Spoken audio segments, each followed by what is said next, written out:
आज हम assistant enforcement officer post के बारे में डिस्कस करेंगे।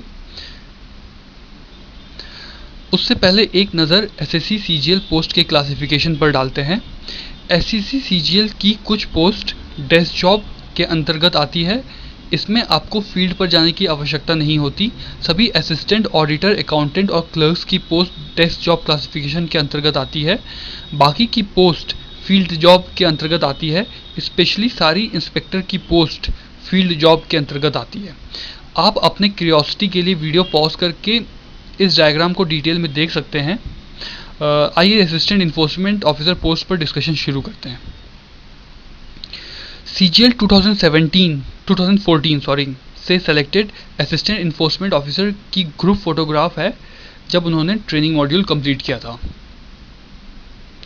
पिछले 3 सालों का रैंक डिस्ट्रीब्यूशन प्रेजेंट किया गया है इस टेबल के माध्यम से।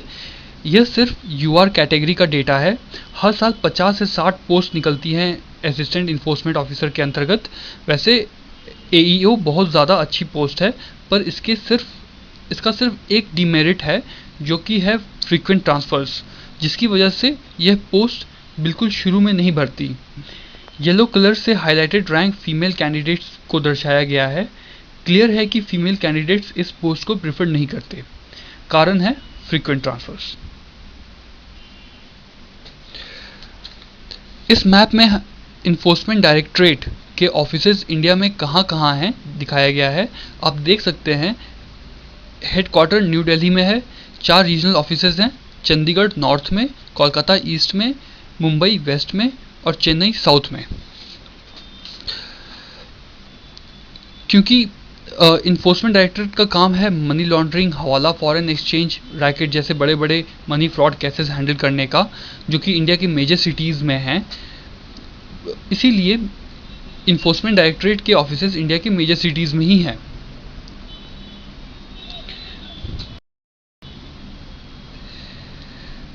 मनी लॉन्ड्रिंग और हवाला फॉरेन एक्सचेंज के केसेस के चांसेस मेट्रोपॉलिटन सिटीज़ में ज़्यादा हैं। इसीलिए आपकी पोस्टिंग मेट्रोपॉलिटन सिटीज़ में होती है, जिसमें आपकी फील्ड पर जाने की फ्रीक्वेंसी ज़्यादा होती है। एक्स कैटेगरी और जेड कैटेगरी सिटीज़ में for obvious reasons field work कम रहेगा और क्लेरिकल कम ज़्यादा रहेगा। आइए असिस्टेंट इन्फोर्समेंट ऑफिसर पोस्ट के बारे में कुछ बेसिक जानकारी जानें। Enforcement directorate department ministry of finance के डिपार्टमेंट ऑफ रेवेन्यू के अंदर आता है। असिस्टेंट इन्फोर्समेंट ऑफिसर की पोस्ट ग्रुप बी पोस्ट है। यह नॉन यूनिफॉर्म पोस्ट है। इसमें डेस्क और फील्ड वर्क दोनों आते हैं। इन्फोर्समेंट डायरेक्टरेट डिपार्टमेंट का मुख्य काम देश में मनी लॉन्ड्रिंग एक्टिविटीज़ को रोकने का है। मनी लॉन्ड्रिंग का अर्थ है कि इलीगल मीन्स से कमाए गए पैसों को वाइट में कन्वर्ट करना, जैसे फॉरेन अकाउंट में जमा कर देना या किसी बिजनेस एक्टिविटी में इन्वेस्ट करना। जैसा पिछले स्लाइड में हमने देखा, इन्फोर्समेंट डायरेक्टरेट के ऑफिसर्स सिटीज़ में ही होते हैं। एसएससी के नोटिफिकेशन में साफ लिखा है कि कलर ब्लाइंड कैंडिडेट्स इस पोस्ट को प्रेफर नहीं कर सकते, और इस पोस्ट के सिलेक्शन के लिए अपर एज लिमिट 30 ईयर्स है। अभी इस डिपार्टमेंट में काम करते हुए आप excise, custom, direct taxes, CBI और पुलिस डिपार्टमेंट में भी डिप्यूट हो सकते हैं। ज्वाइन करने के बाद आपको प्रमोशन के लिए एलिजिबल होने के लिए कोई डिपार्टमेंटल एग्जाम नहीं देना होता है, unlike income tax department. Enforcement directorate department का काम फॉरेन एक्सचेंज मैनेजमेंट एक्ट 1999 और prevention of money laundering act 2002 के उल्लंघन की जांच पड़ताल करना है, और इस एक्ट के दायरे में रहते हुए नेसेसरी एक्शंस लेने हैं। हमारे देश का ये एकमात्र डिपार्टमेंट है जो हाई प्रोफाइल केसेस हैंडल करता है, अरबों रुपए के स्कैम्स डील करता है। वो केसेस जिसमें देश के सबसे बड़े बड़े नाम जैसे चिदम्बरम, माल्या आते हैं, इन्फोर्समेंट डायरेक्टरेट डिपार्टमेंट के लेवल से ही डील होते हैं। आप किसी भी सरकारी संस्था में अगर काम कर रहे हैं तो क्लेरिकल वर्क एक इंटीग्रल पार्ट होता ही है। फील्ड पोस्टिंग में आपको बैंक, कोर्ट्स जाकर इंटेलिजेंस इकट्ठा करना पड़ता है, फिर रेड मारना पड़ता है। डिस्क्रिप्शन सेक्शन में इन्फोर्समेंट डायरेक्टरेट के रेड्स की कुछ वीडियोस हैं, आप देख सकते हैं उनको।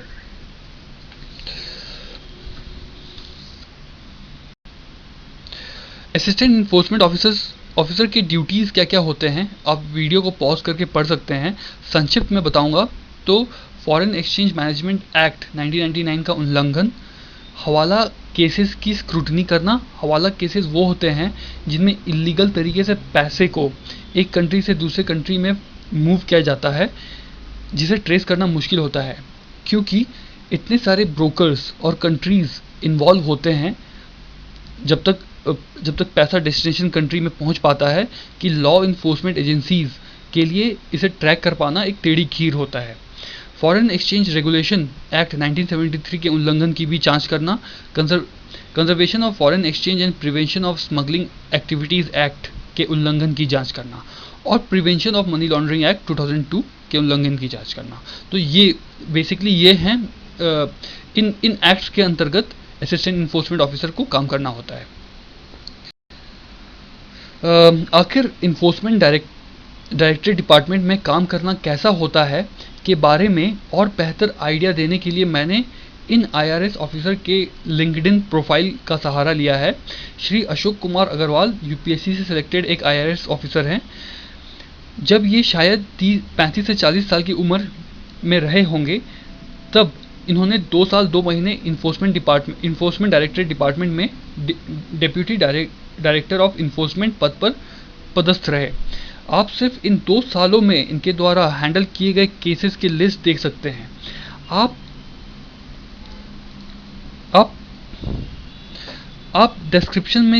डिस्क्रिप्शन को पढ़िए, डिपार्टमेंट के काम के बारे में काफ़ी ज़्यादा क्लैरिटी आ जाएगी।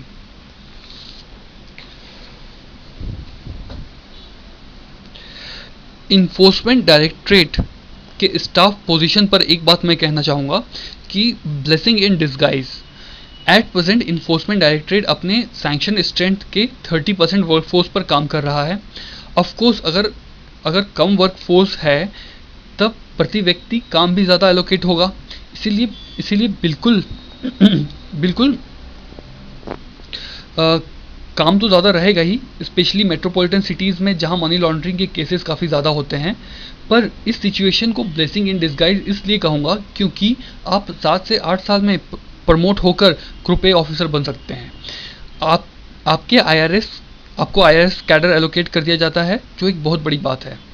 इंस्पेक्टर एग्जामिनर पोस्ट में भी प्रमोशंस एक बहुत लिक्रेटिव रीज़न हुआ करता था, पर CGL 2014 में 800 एग्जामिनर्स का सिलेक्शन हुआ है, इसीलिए आने वाले 5-6 एग्जामिनर बैच के लिए प्रमोशन एस्पेक्ट्स उतने लिक्रेटिव नहीं रह गए। पर असिस्टेंट इन्फोर्समेंट ऑफिसर पोस्ट में प्रमोशनल एस्पेक्ट्स एक काफ़ी लिक्रेटिव एस्पेक्ट है इस पोस्ट को चूज करने के लिए। 7th पे कमीशन लगने के बाद असिस्टेंट इन्फोर्समेंट ऑफिसर की सैलरी कैसी हो जाएगी आप इस स्लाइड में देख सकते हैं।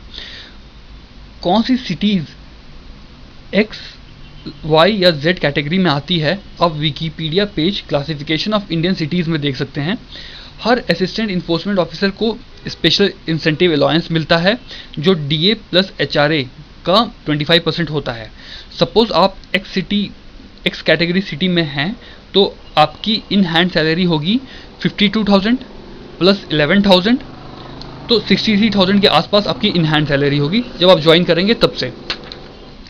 और जो डिडक्शंस दिखाया गया है ये आपकी कहीं नहीं जा रहा है। National pension scheme, central government health scheme और central government employ group insurance scheme के अंतर्गत आपके फ्यूचर के लिए ही गवर्नमेंट सेव करती है। आप assistant enforcement officer group B post पर ज्वाइन करते हैं और मैक्सिमम 5 साल में गजेटेड ऑफिसर बन जाते हैं और मैक्सिमम 10 साल में असिस्टेंट डायरेक्टर बन जाते हैं जो ग्रुप ए पोस्ट है और आपको IRS कैडर एलोकेट कर दिया जाता है। आप असिस्टेंट इन्फोर्समेंट ऑफिसर के पोस्ट से ज्वाइन करने पर मिनिमम ज्वाइंट डायरेक्टर पोस्ट तक अवश्य पहुंच जाते हैं। लेफ्ट हैंड साइड में मैंने दिखाया है कि किस पोस्ट पर कितने रुपए तक के घोटालों के केसेस पर किस पोस्ट की अथॉरिटी होती है। मतलब अगर कोई केस 1 करोड़ से कम का है तो वो असिस्टेंट डायरेक्टर के लेवल पर ही डिस्पोज ऑफ किया जा सकता है, पर ये कोई हार्ड एंड फास्ट रूल नहीं है। असिस्टेंट इन्फोर्समेंट ऑफिसर पोस्ट के कुछ मेरिट्स और कुछ डिमेरिट्स पर नज़र डालते हैं। आपको पूरे कैरियर में हाई प्रोफाइल लोगों और केसेस से डील करना पड़ेगा। वर्कलोड मंथली लास्ट क्वार्टर में, mostly last quarter of the financial year में ज़्यादा रहता है। सिर्फ सिटीज़ में पोस्टिंग होती है। प्रमोशनल एस्पेक्ट्स और सैलरी इंसेंटिव्स एईओ पोस्ट की बाकी पोस्ट से काफ़ी ज़्यादा अच्छे हैं। ट्रांसफ़र काफ़ी फ्रिक्वेंटली होता रहेगा। आपके पूरे कैरियर में आप काफ़ी सारे ट्रांसफ़र्स फेस करेंगे। जब फील्ड वर्क पर एक्टिव होना होता है तब 24 घंटे में कभी भी ड्यूटी पर जाना पड़ सकता है।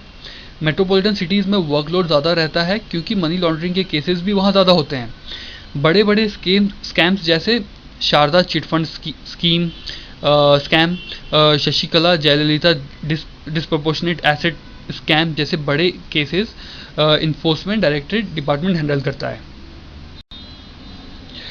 ये थी असिस्टेंट इन्फोर्समेंट ऑफिसर पोस्ट पर एक छोटी सी प्रेजेंटेशन। काफ़ी बढ़िया पोस्ट है ये। सिर्फ फ्रीक्वेंट ट्रांसफर्स फैक्टर की वजह से लोग इसे थर्ड या फोर्थ प्रेफरेंस पर डालते हैं। इस पोस्ट से संबंधित कोई भी जानकारी जानने के लिए कमेंट करें और डिस्क्रिप्शन सेक्शन में शेयर किए गए लिंक्स ज़रूर देखें। धन्यवाद।